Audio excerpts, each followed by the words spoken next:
We'll be starting in 2 minutes.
In the 21st century, the transformation of public law is not just a shift in governance, but a reimagining of constitutionalism itself, where justice is no longer a distant ideal, but a living, breathing commitment to rights and dignity of every individual. Good afternoon. I, Anirudh Singh. And I, Nitya Malhotra, welcome you all to today's enlightening session of Faculty Development Program on transferring public law, constitutionalism, governance, and justice in the 21st century. An FDP is a powerful tool for empowering educators, enhancing teaching methods, advancing research capabilities, and fostering technological proficiency. It also plays a crucial role in bridging the gap between academia and the industry, ensuring that the education we offer aligns with the ever evolving trends of the modern world. Ultimately, these programs lead to professional growth and evaluation in education quality and contribute to overall excellence in our institutions. Today, we have the privilege of hearing from two distinguished scholars whose experience in the field of public law and governance will help us explore critical issues shaping our legal and constitutional landscape. Our first session is on role of forensic evidence in criminal trials under Bharatiya Nyaya Sanhita 2023. In today's era, forensic evidence plays a pivotal role in strengthening the criminal justice system by ensuring accuracy, upholding fairness, and enhancing accountability in criminal trials. Aligned with the evolving principles of justice under the Bharatiya Nyaya Sanhita 2023. To shed light on this significant topic, we are honored to have Professor Dr. Ritika Singh Nautalia, Assistant Professor, NFSU Gandhinagar, Gujarat. She has 9 years of teaching and research experience. She has completed doctorate in intercountry adoption laws from Uttaranchal University, Dehradun, and LLM from Indian Law Institute, New Delhi. She is currently serving herself as the member of 21 prestigious editorial board members and reviewers in different national and international journals. She has founded a virtual school on personality development and professional skills for grooming future professionals. Please join us in welcoming Professor Dr. Navdik. Welcome to this FDP, ma'am. Welcome so much for your time. Thank you so much for the invitation. We are all eager to hear you, ma'am, now. It's all to you now. Thank you so very much.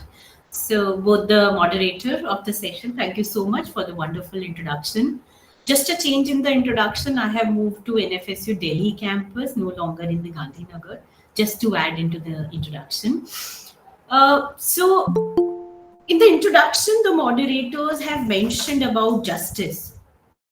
The word justice I will take and I'll start my lecture. But before, I want to congratulate Dr. Shobitash and his team. Also, thanks Professor Dr. Anil Veriat sir for inviting me here for this lecture. Friends, the complete FDP, I have seen the lectures planned by Dr. Srivastava and his team. Wonderful topics. They have tried to touch constitution, criminal law, environmental law, family law. They tried to make this faculty development program as multidisciplinary in law as they could be. So congratulations for that. Also, conducting an FDP by a pro bono club is an initiative which is commendable. So please take my regards. Being a nodal officer here in a pro bono club, I also cannot think to plan an FDP on this diverse concept. So with this brief to the things, let me just share the topic which is today. I hope my presentation is visible to everybody. Can anybody? Yes, ma'am, it is. Okay, thank you. So if just two disclaimers before I will start. If you have any questions, please note down the question. I'll take all your questions in the last. Also, if you have anything to add to the thing which I'm going to speak, because this is one of the very niche area which I'm going to speak about. As I am in India's only and world's first forensic sciences university, we have academies, we have colleges, we have the branches, but university in a setup, I am proud to be in one of it kind. I think this topic, I being the legal, I cannot call myself expert, legal learner, plus in the forensic science university, can justify or can try to give my best for this topic. So let me just give a brief about this topic. Why this topic? When we have heard the debates around in those months only last year, the political debates, intellectual debates, the legal academic debate, the debates by the legal drafters, that why we need new criminal laws, what these new criminal laws will bring to us, what they are going to change to to the Indian criminal justice system. We have heard so many arguments. Technology was one, the conviction rate was one. Others were there are stakeholders in Indian criminal justice system which are not collaboratively working. I'm just giving this data of 2021 for the conviction rate, and this is a 2021 data. In this, you can see that on one side India is at 57, and on the other side Russia, China, Japan is at 99. Even Japan is at 99.8. Why I'm sharing this?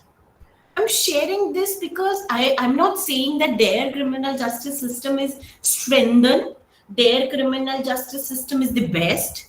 No, I don't mean to say by sharing this data with you all. My meaning hereby is why our conviction rate is 57% and is rightfully mediocre, like Australia, UK, US, somewhere 80, 85, 75% is achievable or not? The answer is yes. For the same, we have to strengthen the criminal justice system of India. In the entire criminal jurisprudence, what is the gray area? The gray area is technological advancement, yes. The sections which are old enough or which have faded its jurisprudential value, they have to be deleted or amended or to be revised. Yes. The concepts which need not to be now in the criminal justice system, because society has evolved from 1860 to 2024, we have to modify or we have to delete, we have to done away with them. Answer is yes. Also, now all the parties, from victim, who is the real-time sufferer, who's the responder to the crime, to the family of accused, convict, former convict. Mind my word, I'm not talking about the convict or former convict, I'm talking about the family, because in the restorative justice, even the secondary victimization goes to the family of the doer. There has to be nexus between the two, and who will make the nexus? Police, prosecution, with prosecution, forensics, plus judiciary, plus prison system, and at the end, society. We forget few of the stakeholders, like society is completely ignorant. We don't even bother that how the person is going back after his or her, Sorry for the interruption, ma'am. Yes. But the slides are not changing. Yes. I am moving it. Yes, please. I'm moving it on my place. Thank you. So, is where I was. Huh. So I was talking to you all that this complete gap is talking about this conviction rate. That we have to see that how to use, and this is the usage which is there in the introduction. The first one is we have to use technology and forensic science to strengthen the criminal justice system. That is the first aim of BNSS, Bharatiya Nyaya Sakshar, Sanhita. That no, the use of technology plus forensics is required. First one. Second one is collect the forensic evidences from in a serious crime. Now let's make it mandatory as it is happening in US, UK, Australia, excuse me, to boost the conviction rate. The third one is let's nationwide implement and empower the states for improving the infrastructure. That is why, with respect to forensics, I'm talking about. Okay, I'm not talking about the prosecution and police system. I'm talking about forensics only. That is why, to make mandatory Section 176 Clause 3, 5 years time has been given. The last one, which I can gather, is to increase the collection of sample and granting the expert exemptions, to strengthen the forensic procedures. These four are there to have involvement of forensics into the criminal justice system to strengthen it. Now, if this background is been setting up the tone for the lecture, let's understand who is a forensic expert under BNSS. As this is a faculty development program, here I want to take a pause and ask you all. You can use the chat box to give your response. That who is a forensic expert in BNSS as per not Section 329, that is a scientific expert. I'm talking about the forensic expert given clause 176 clause 3. Can you use the chat box and quickly tell me that who is he or she?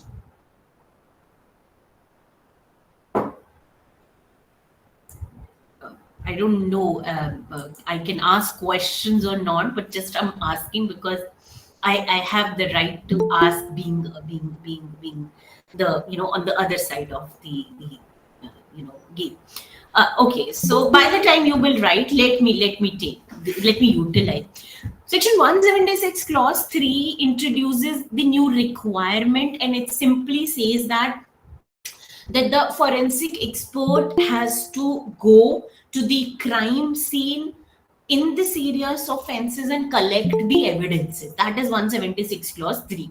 What is Section 349? That is also important with respect to forensic, expert and evidences. Section 349 says the types of forensic samples that could be collected by the order of magistrate, like signature, like semen, like handwriting, sample. So all those samples, three things I'm going to take here. So please use the word forensic samples. Now they are not forensic evidences.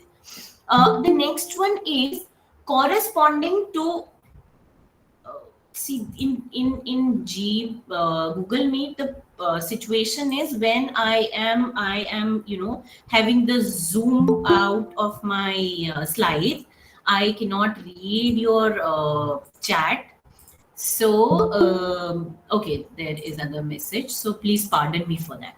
Yes. So, Section 349 is mandate, expands the types of forensic sample. Section 293, which was there in CRPC, now has become 329. It also has changed the notion of government scientific expert. So, please mind to word forensic expert in 176 clause 3 and government scientific expert in Section 329. These are two words. Okay, so we'll not mix it. I'll explain it to you later that what these two meaning and what are these two categories, but they are not interchangeably. Government scientific expert may include forensic expert, but it won't be vice versa. because government scientific experts are defined. So that is why section 329 is important. What section 329 has bought of BNSS, it says that the government scientific experts may be exempted not to appear as a witness before the court. That is also interesting. Now, section 330 clause 1, which has added a new proviso to section 294 of CRPC. I'm keeping both the sections right now of CRPC and BNSS for common understanding. When a formal proof of document is not required. The next one is, it has provided further that no expert shall be called to appear before the court unless the report of such expert is disputed. That means, I don't know whether you are aware about the process how a forensic expert examine an evidence, but what does this means? The dispute. That means whether our defense is raising a question, because prosecution will not raise a question, whether the defense is raising a question or judge himself is having some doubts, or the matter is in appeal and there are some there are some fishy situations where a dispute is arising. That time only the section 329 exemption will be taken. Now, furthermore, it also says that an expert to appear before the court unless the genuineness of their report is disputed by the parties. Now, this is giving a complete umbrella opportunity to a forensic expert.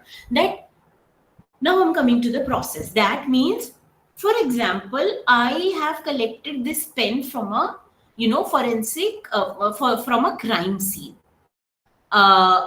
This is a serious offense. This is a murder investigation, crime scene of murder. I've collected this pen. After collecting this pen, I will give this pen to the IO. IO will, after the approval of magistrate, will give this pen to my laboratory for examination. Now, one more time I'll be receiving this pen back. Okay, first I've collected it. Second, I will get back this pen for the analysis. Now I will be examining it.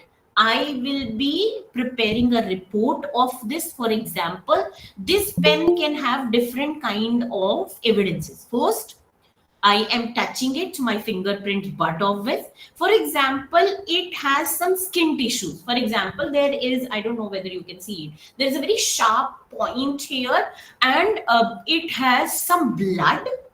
It has some skin tissue. So second is that on the tip of it, it has a hair stuck. So even the hair sample is there.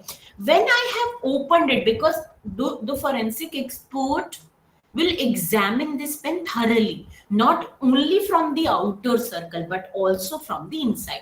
When I opened this pen, I have seen that there are some teeth marks here, okay, on this edge, and then there are bite mark. There are some blood residues here also on the tip of it. I have analyzed it, and further I can open it and also I can do it. So these are the evidences I have collected. I have thoroughly examined them. I have given my report of fingerprints, blood, DNA, skin tissues, hair sample.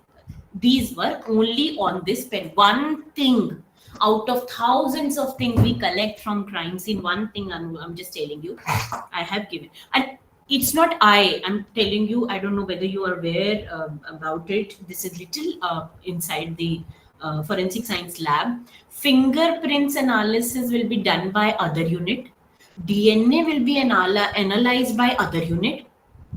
The biological samples, those like blood, it could be saliva also, those will be analyzed by other division.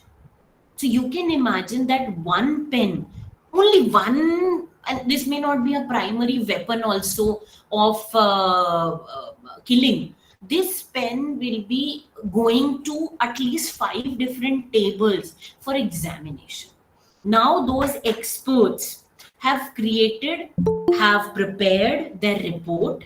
As per section 329, it said that the report will be admissible as it is, will not be cross-examined unless there is any dispute arising. Now, my question to you all is, first, any document, any scientific report will be taken as it is without cross examination, without examination.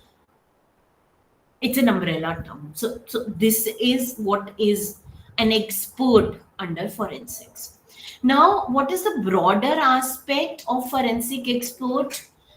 Could include a private expert. I have just in my this slide spoken to you all about the FSL experts. Now there are private players also. Now what I mean by private players, there are private forensic experts also. Now here question comes is, ma'am, whether they are also included in the term forensic expert? Answer is yes. That is why I said there is a difference between forensic expert and government scientific expert under section 329, section 176.3.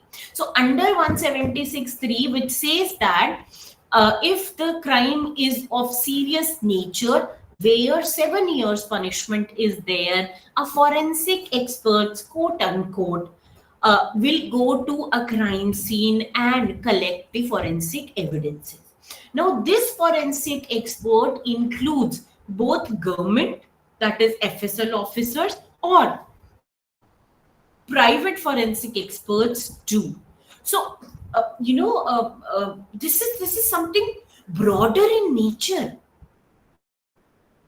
We have to see this, that forensic expert now is a public, that is FSL, a SOCO officer. SOCO officers are the crime scene investigation officers.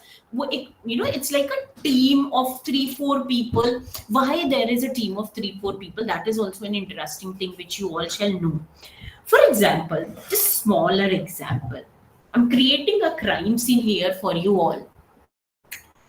Police got a call that one house is burning, okay, and police just ran, fire brigade just ran towards the house, and they found that there are kerosene been poured to that house and it caught fire.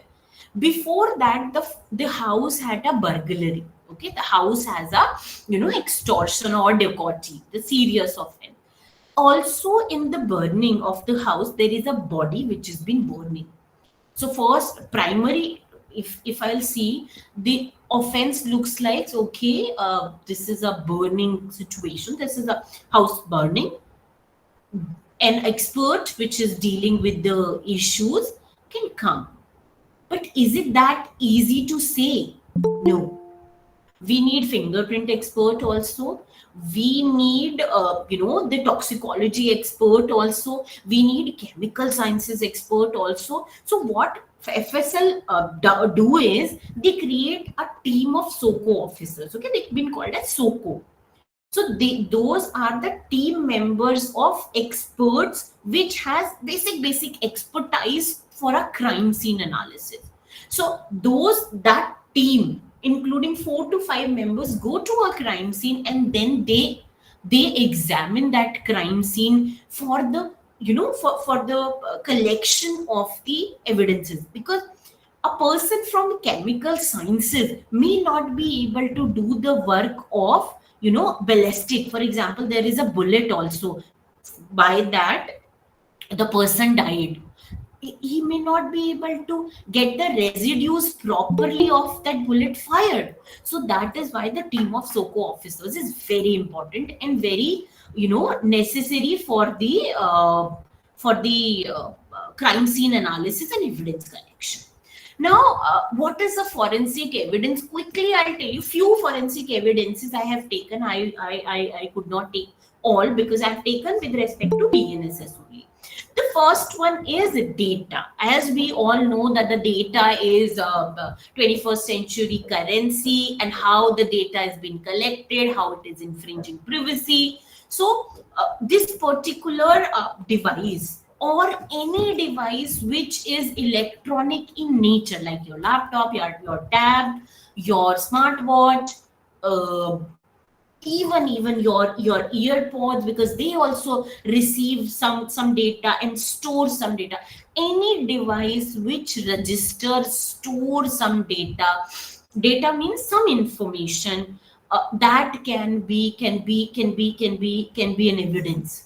So anything which can store a data, like a simple memory card, inserted in a mobile phone, it is the data. So friends, that is the first evidence in cyber offenses, which is so important, and which has been taken by them.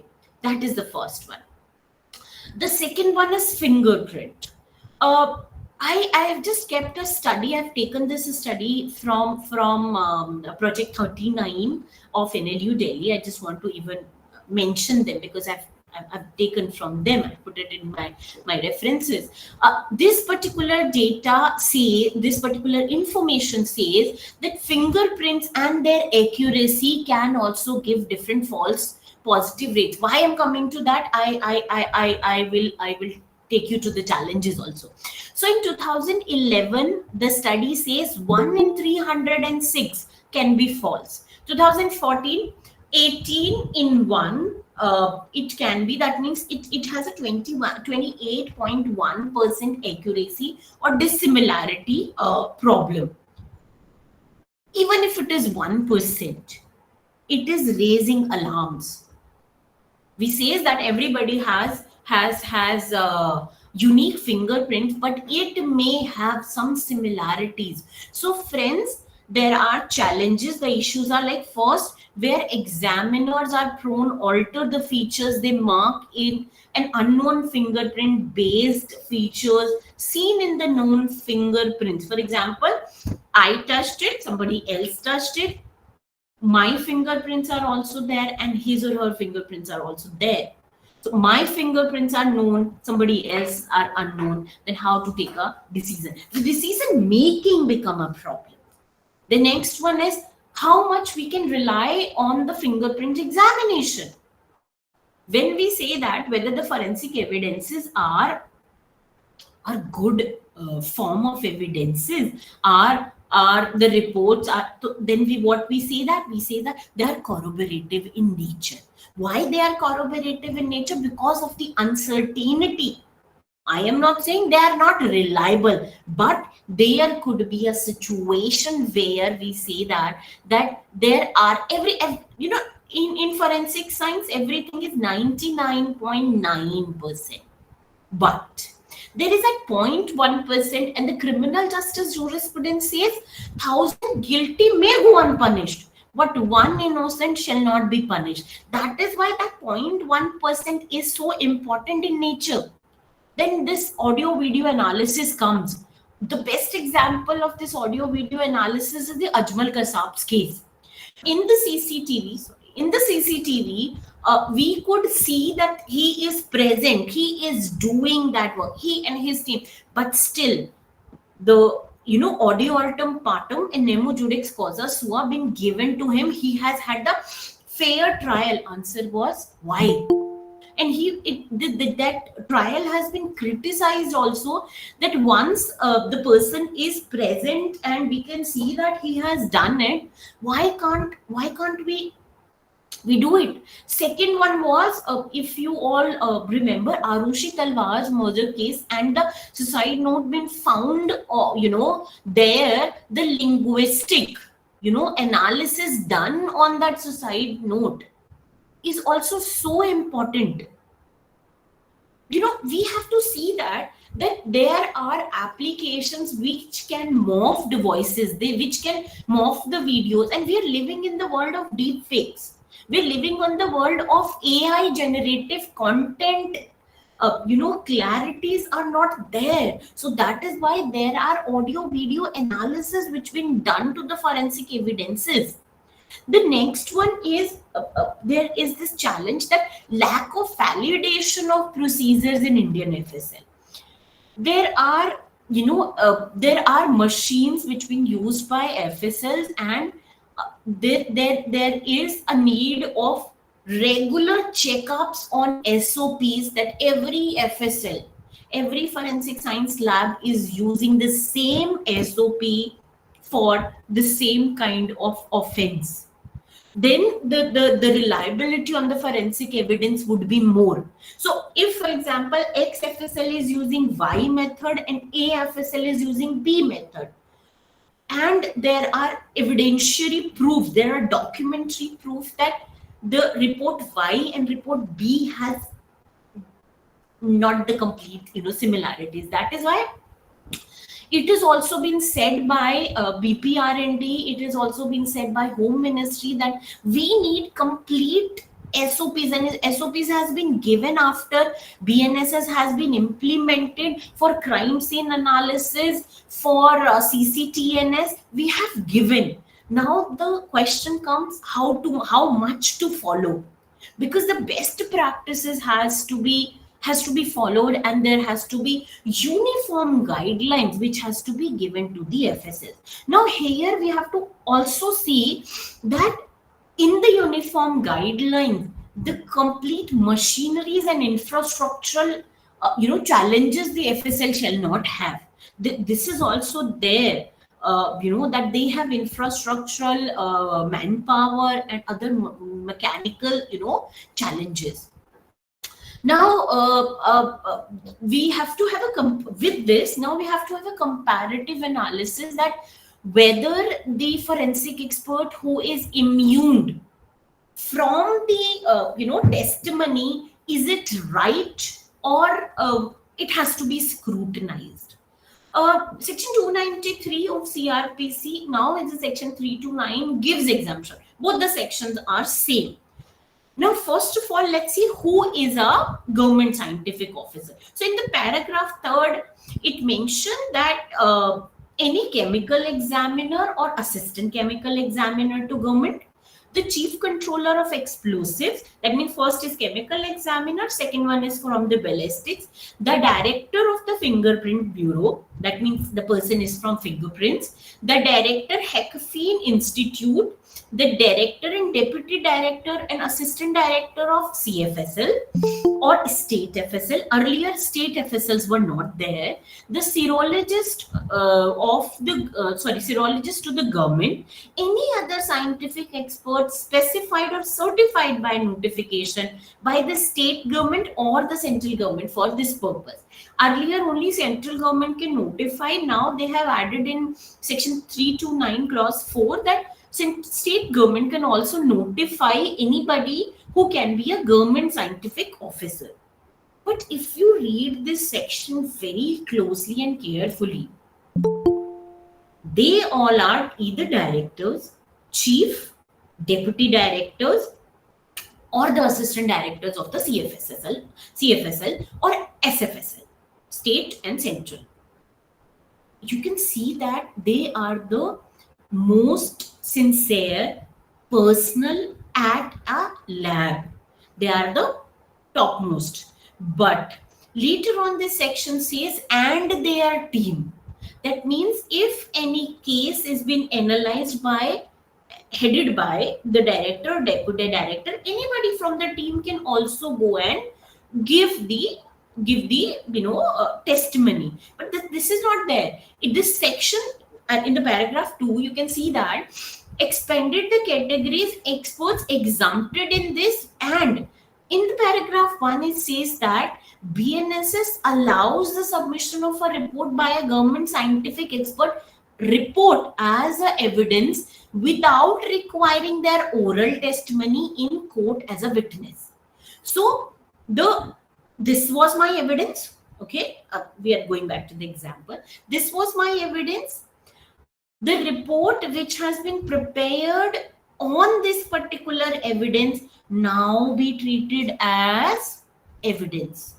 and there is no requirement to have the oral testimony. This much reliability is there on forensic experts. So here you can see that how section 329 has given not immunity but the responsibility to a government scientific expert to do their job with utmost sincerity.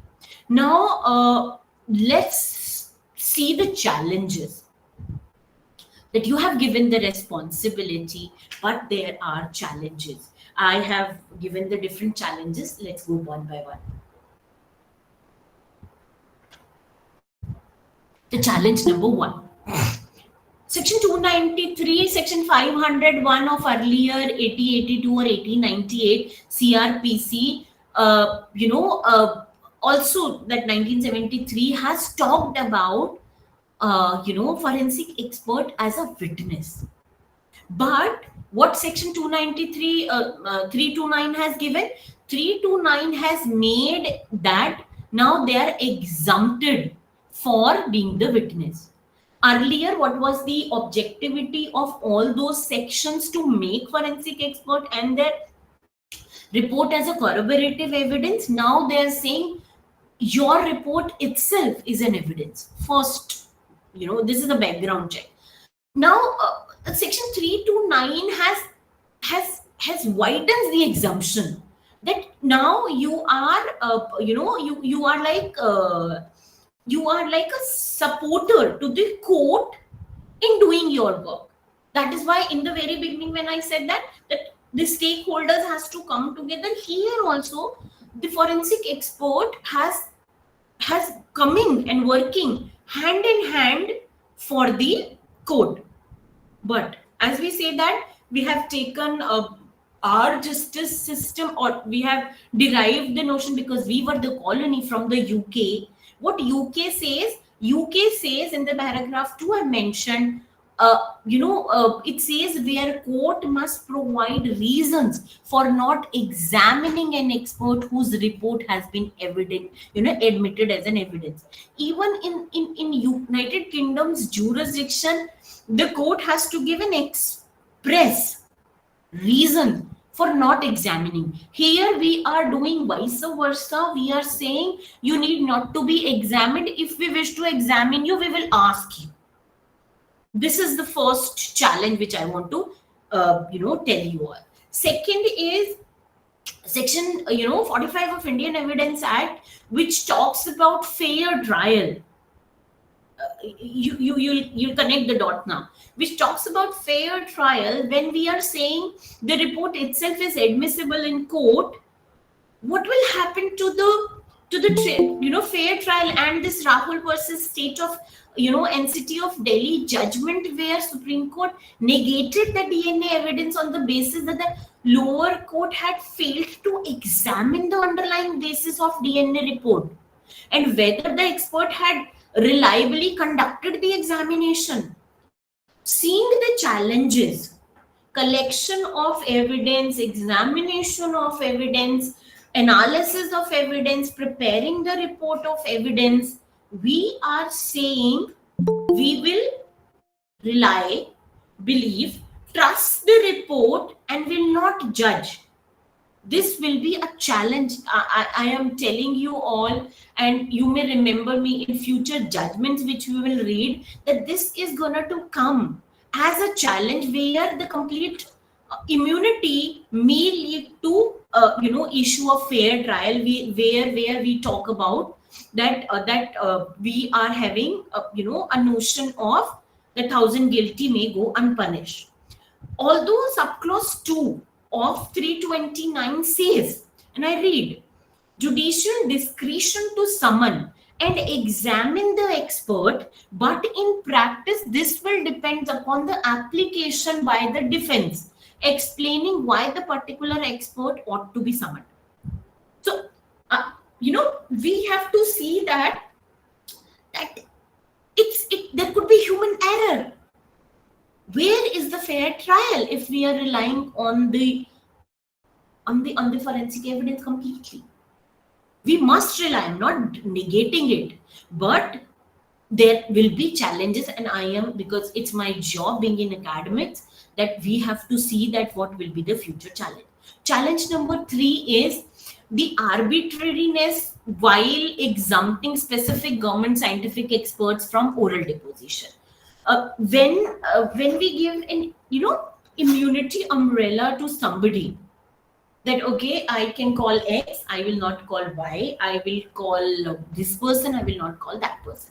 This will create a distinction between forensic examiners practicing the same forensic discipline with those holding different designation, specific designation, being exempted from the code, because section 329 clause 2 does not provide any parameters that how gonna to court use its discretion. They may summon, they may not summon. So it's the, it's like the complete arbitrariness on court, that you will call X, you will not call Y. But why? The next one is the judicial scrutiny of forensic evidences. As we have seen, friends, that the forensic experts help as a friend to the court, and there are judges, there are learned member in judiciary, those who may not be aware about the technicalities of the report, the technicality of the evidences, the technicalities of the analysis of the report. So here again it comes that the judge, who may have some knowledge, may not have some knowledge. So section 329, rather than strengthening the section 330, what's it? Section 330 is, let's have a view of it. Section 330 clause 1 says parties to admit or deny the genuineness of the documents within 30 days of their being supplied. This is a time limit, may be relaxed upon reasons. Importantly, it is specified that an expert, now forensic expert is not even used, an expert cannot be called to appear before the court unless their report is disputed by a party. Now, we all are legal experts, or academicians, scholars, learners here. Can you read a post-mortem report? My question is to you all. Post-mortem report, such an easy thing. Can you read? Can you read a report of Caesar memo? Read means understand that how it has been made, how it has been provided, how it has been analyzed. We are in law, studying, reading, analyzing, understanding. Think about a layman. But here it says that it has to be disputed by a party, means they're lawyers. Completely agreeing. We are sitting in a metropolitan city and talking about it. Think about, let's say, I'm not here saying that this particular state is having rural background. Just think about it. Think about Jharkhand. In a village where they have had an incident, the session court is not having all the facilities, there a report is coming. The advocate has had experience for the first time of reading a forensic report. Will he be able to understand, appreciate, analyze? There will be two problems. The first problem is there will be dispute in every report. Second problem is then we'll lose the purpose of this particular section. Second is they will not understand, they will not raise questions. So either ways, there are challenges.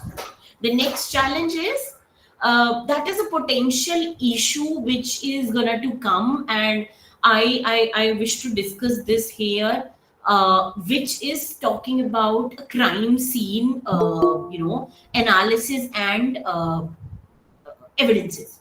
One question I have been asked when I was giving training to senior police officers, that now the 7 years has come in 176. Now there are two things. We have made a call on 100. Yes. Police will reach to a crime scene. Yes. Police will see that whether it is a offense of murder, ducati, burglary, whatever. That means they will decide whether it is a serious offense or whether it is a less serious offense. That means 7 years or lesser, or 7 years or above. Accordingly, they will call it a team of FSL. Yes. The team of FSL will come and they will analyze the crime scene and they will collect the evidences. Till here, we have clarity under BNSS. Answer is yes. Now, the question comes, and it is a practical question which some of the FSL have had mutually decided. Some of the FSLs are trying that how to do it, because there are no nexus between police and FSL right now to understand it completely. Now, there are, for example, I am just using my things which are around. For example, these are the three things which have been collected from a crime scene. Let's say these are the three things I have collected. I have sealed back in the evidence collected bags. I have done that. Now, my question is, neither BNSS nor BSA nor BNS has the clarity after collecting the evidences. What will happen? Did you been able to get this answer? So this question has come to me. So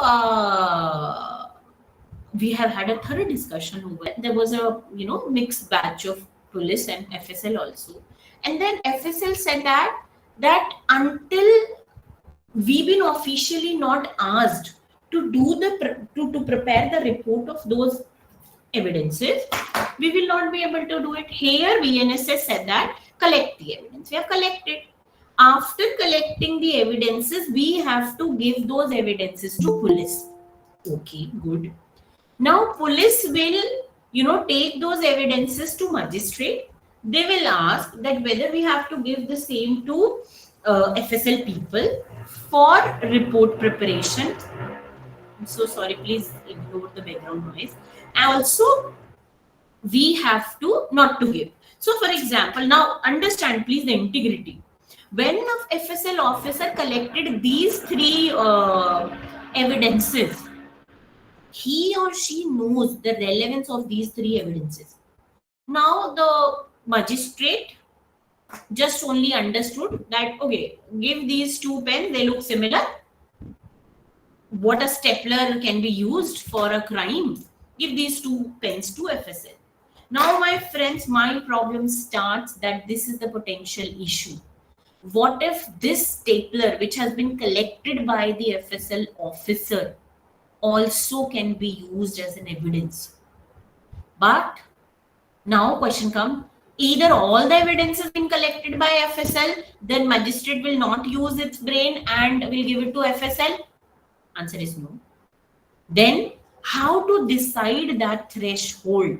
That is another potential issue which we all have to understand, that crime scene analysis is one thing, collection of evidences from crime scene is another thing, preparing report, analyze those. Second issue is when the FSL people are going to the crime scene, is independent body to go and to do it.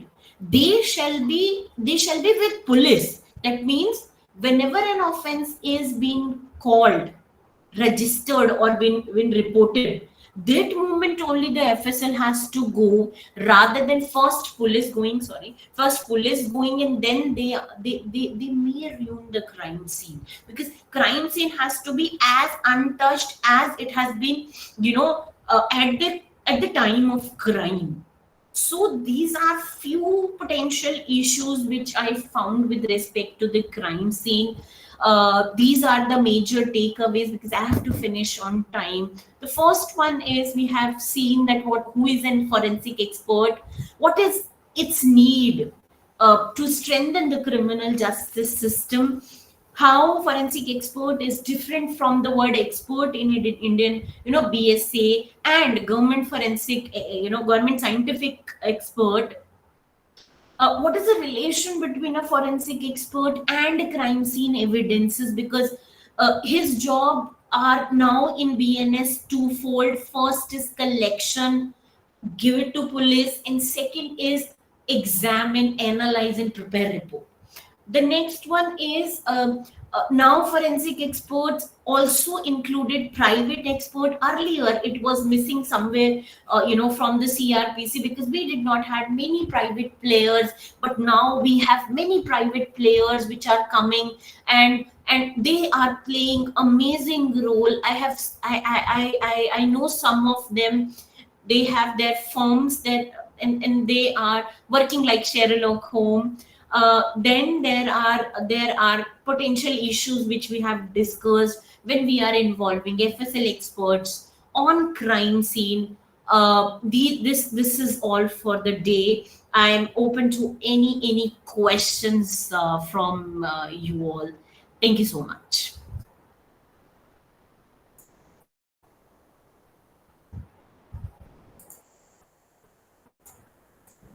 Thank you, ma'am. Respected participants, if any one of you have questions, kindly drop them in the chat box, please.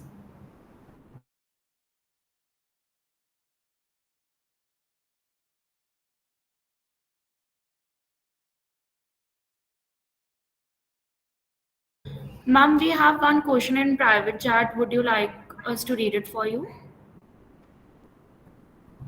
Yes, please. The question is, what are the measures are in place to deal with the growing concern of forensic evidence being manipulated, especially in high professional criminal cases? Thank you for this question, whoever asked this question. The measures are the challenges which I have just discussed with you all. Plus, whenever there are dispute being, arose by the opposite party, the evidences which has been collected. For example, this pen. Now this pen is there. It's not like that once the FSL team has analyzed and prepared the report, now they will discard it or destroy it. The pen can be analyzed by other FSL officers. This is very smallest example I'm taking. So if there is any dispute and there is any question of integrity on one FSL and its report, then the same evidences can be analyzed by other FSL. So this happens. It's not like that something new is there, but yes, this happens. I hope I was able to answer. Thank you so much, ma'am, for answering the question. We have one more question. Would you like please read it for you? Please, if I may have time. Okay. So, ma'am, the question is, how does the law ensures that the public has trust in use of forensic evidence in the criminal justice system, given concerns about its potential misuse or over-reliance? Thank you, Gojit, for asking this question. See, we have to see that earlier the team of forensics were at the mercy of police or the IO, that whatever you'll ask us, I'll give you the reply.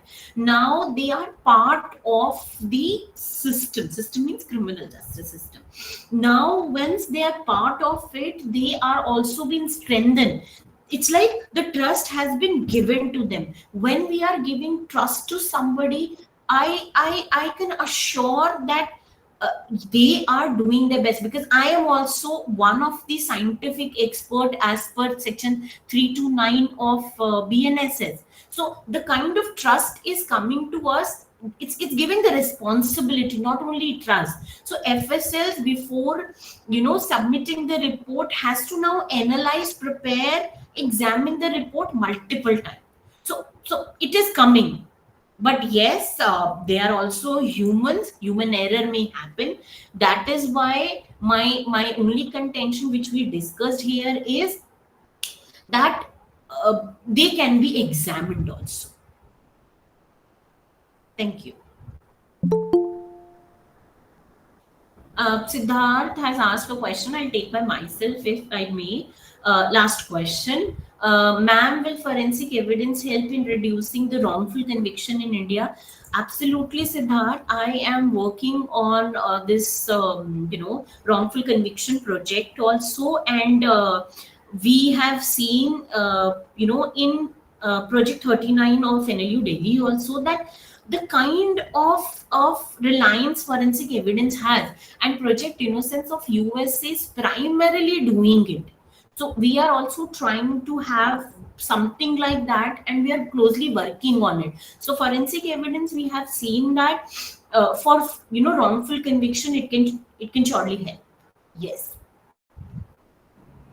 Thank you so much, ma'am, for the Thank you so much. insightful session. Your perspective on the role of forensic evidence in criminal trial has deepened our understanding of how scientific methods and technological advancements are pivotal in ensuring accuracy, fairness, and justice under Bharatiya Nyaya Sanhita 2023. Thank you so much for having me. Thank you. Thank you so much for coming, ma'am. Thank you again Thank you. Namaskar. for your time. I see that we have our next resource person with us, Professor Anirban Chakrabarti, sir. So welcome to the session. Moving forward, our next session focuses on universal access to justice and the Constitution, public participation, and PIL. To take us through this thought-provoking discussion, we have Professor Dr. Anirban Chakrabarti. Dr. Anirban Chakrabarti is a professor of law at IIULER University, Goa. He holds a LLM degree from Vanderbilt Law School, United States, with specialization in legal clinics and dispute resolution techniques. He worked in United Nations Development Program as National Project Manager for India in the Access to Justice for Marginalized project between 2013 to 2015. Without further ado, let us welcome Professor Dr. Anirban Chakrabarti. Thank you so much for the introduction. I hope I am audible and visible. Yes, sir, you are audible. Wonderful.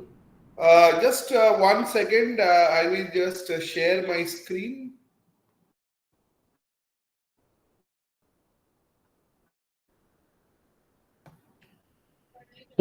Yes, your slides.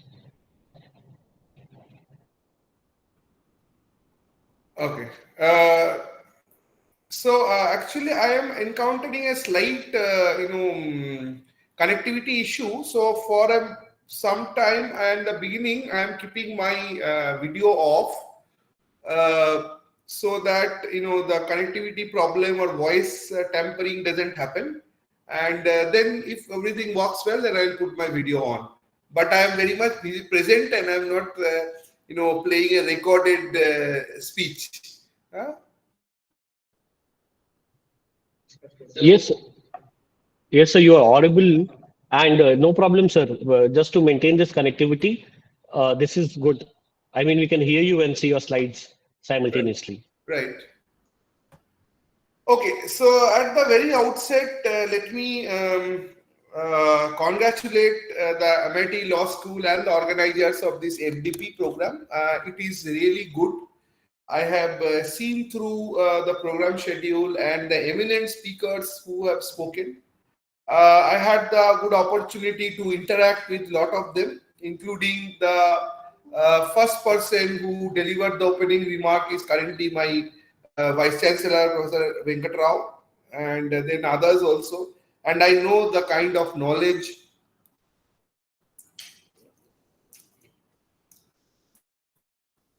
that they bring in the table. So I am probably the last speaker, if I am correct. Yes, sir. So started with ILR, ended with ILR. I think that's a very nice planning. Anyway, I think things are looking good, so let's keep the video on. So Today I've been given this responsibility to discuss with you about the concept of access to justice movement. Now, as we all know, justice is a very, very controversial and a very, very debatable concept. It has been an unhadrous struggle for people from almost all branches of law and other discipline to come to some kind of a common understanding that this is the meaning of justice. And then ultimately what we have always said with most of the technical words, that there is no straitjacket definition possible for such a term. And let it not be a normative definition, let it be like more of values and norms that would mean to encompass this concept. But the one that I want to discuss, which has a sort of a qualifier before, access to justice, is comparatively not so difficult to define. Usually the term access to justice has been qualified with the concept of, or has been connected concept of understanding that people's right to secure justice or people's right to approach justice when they have required the same. We can say this can be a kind of a almost similar term to access to courts, because we in real term would always see that institutions of dispute resolution are places where justice is meted out. So access to justice would mean that access to these institutions where justice is meted out or justice is given. So in that way, the controversy with justice we will not have much with access to justice. But we have usually been categorizing access to justice from two perspectives. One is the qualitative access to justice and one is the quantitative access to justice. Now, when we talk in terms of quantitative access to justice, we think about issues like time taken to secure justice, cost involved in securing justice, how much people with marginalized or... But if you are moving if you're trying to move the slides, they are not moving on the screen. I know, I haven't tried. Okay, sir. Thank you, sir. So time taken. Then, if you are not coming from a background where you understand the normal language of commoner, and commoner language when we talk about court and justice and law in this country still remains to be English, then that is a barrier. So we talk about those things which kind of stop people from securing access to justice. So they are part of the quantitative access to justice. Qualitative would be values such as independence. So you may get the access to court, but if the court is not giving you an independent, fair and impartial decision, then going to that court makes no sense. So a lot of people will not go. It may be not so costly, it may be not so time consuming, it may be not so procedurally complex also. But still a lot of people may prefer not to go because it is very, very difficult to get an impartial decision. So that's what we say are the qualitative aspect of access to justice. Now, when we talk from the contemporary legal parlance, the term is ideally understood from both. So, as it is important to secure access to court in timely manner, as it is secure less expensive manner, less procedurally friendly manner, procedurally complex manner, less stressful manner, it is equally important that the justice should be impartial, be meted out. There should not be any biases that should work. There should not be any differences. People with more money should not get overhand over people who are not having so much money. So all these are the quality. So both are taken together. And Indian Constitution, first uses the word justice in the third para of the preamble, where it says that justice, social, economic, political for all. So Indian Constitution gives a very wide meaning of the term justice. It says qualitative, it says quantitative, whatever you say. Subsequently, our Supreme Court of India also has upheld this as a part and parcel of the basic structure.